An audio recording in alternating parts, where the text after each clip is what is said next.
Ukrainian President Zelensky arrived in Rome on Thursday as part of a European tour aimed at securing more military and financial support from Western countries as US aid hangs in balance ahead of the next presidential election in November. As we know, Ukraine faces its toughest winter since the beginning of the full-scale invasion in 2022.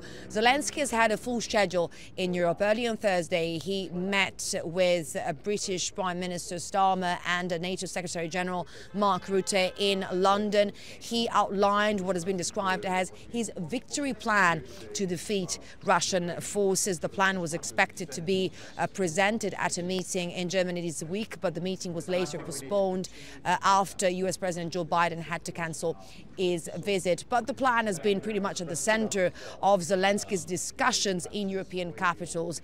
Later the same day, Zelensky traveled to Paris, where he met with French President Emmanuel Macron, who reaffirmed France's commitment to support Ukraine. On Thursday evening, Zelensky arrived here in the Italian capital at around 9 p.m. He met with Italy's Prime Minister Giorgia Meloni. The two held a bilateral meeting and later joined a press conference during which Meloni reiterated Italy's support for Ukraine, both in the military and in the energy sectors. Zelensky confirmed that he introduced his plan to Giorgia Meloni as well. As part of the plan, we know that Zelensky is seeking approval to use long-range weapons deep inside Russia. This has been a controversial topic among countries supporting Ukraine. We know that Italy's government has been opposing the use of Italian weapons in Russia. On Friday, Zelensky is scheduled to have an audience with Pope Francis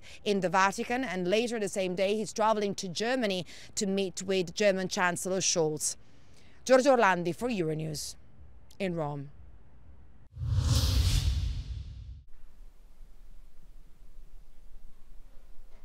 The European Union has given the green light to a loan of 35 billion euros to Ukraine. It will be gradually repaid through interest from frozen Russian assets. These Russian foreign reserves amount to approximately 270 billion euros, of which 210 billion are in the EU.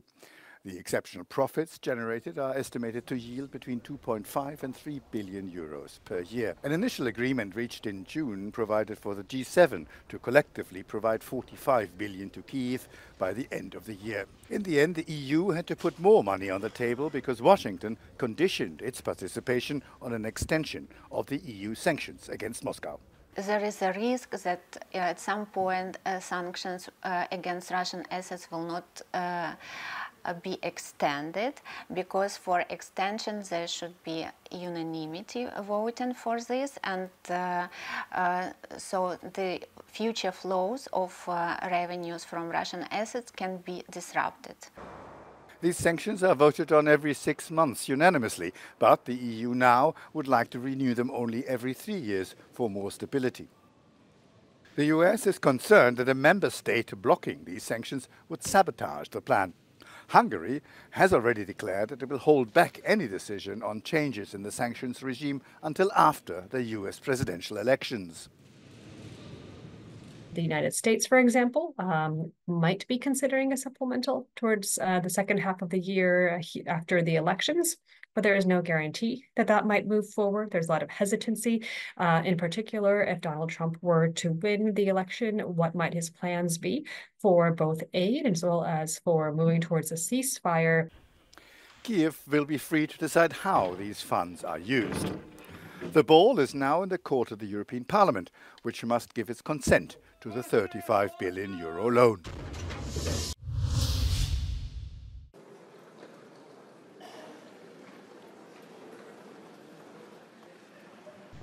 The French government unveiled its draft budget plan for 2025 in Paris on Thursday, and it's quite a touchy subject considering that France's public deficit is expected to reach more than 6% of its GDP by the end of the year.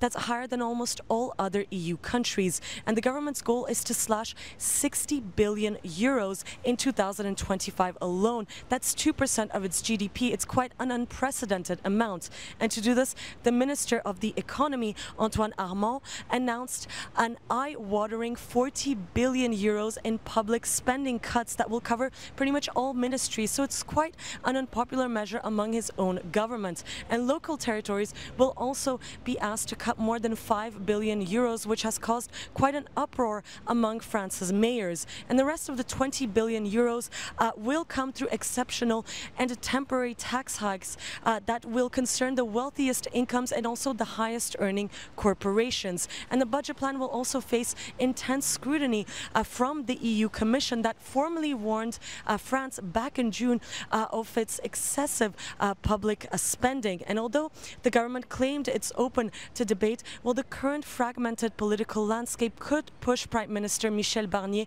to adopt the text without a vote using the controversial Article 49.3 of the French Constitution. Sofia Katzenkova reporting from Paris for Euronews.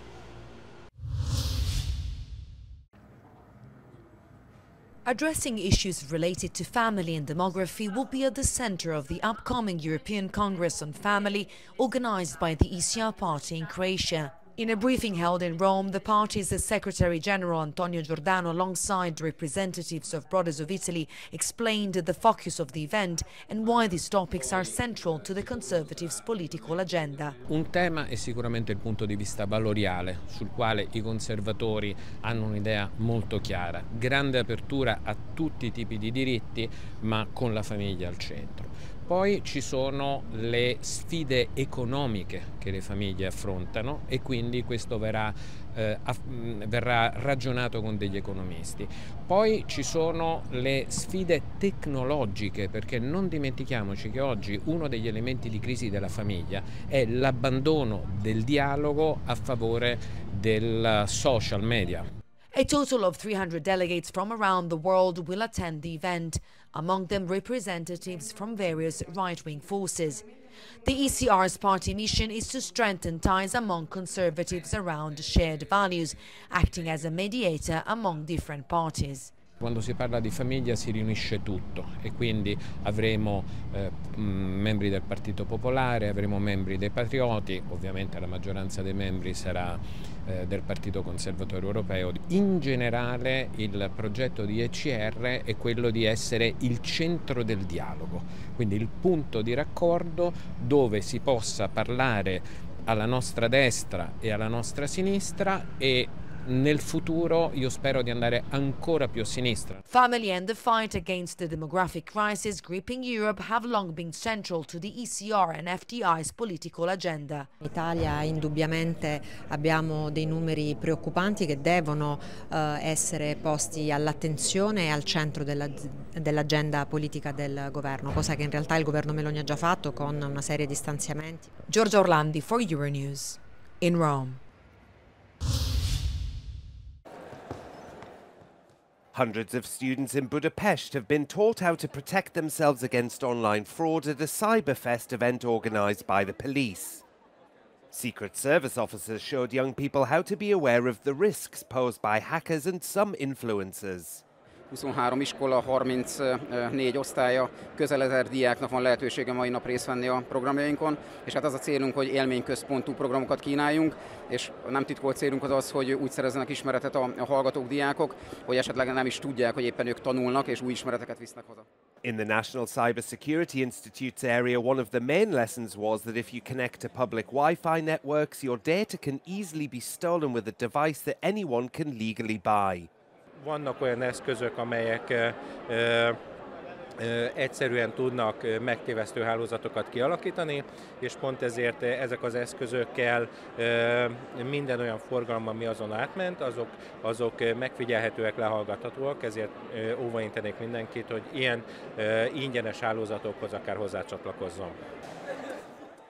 Although the tasks were mostly playful, the dangers of cybercrime are very real and young people aren't the only targets. A csalók 2 évvel ezelőtt 9 milliárd forintot, tavaly pedig már 23 milliárd forintot loptak el a magyar emberektől az interneten keresztül a Nemzeti Bank statisztikái szerint. Ez azt jelenti, hogy most már gyakorlatilag mindenki veszélyben van, és ezért jó, hogyha megtanulja, hogyan védekezhet az internetes csalások ellen. Magyar Ádám, Euronews, Budapest.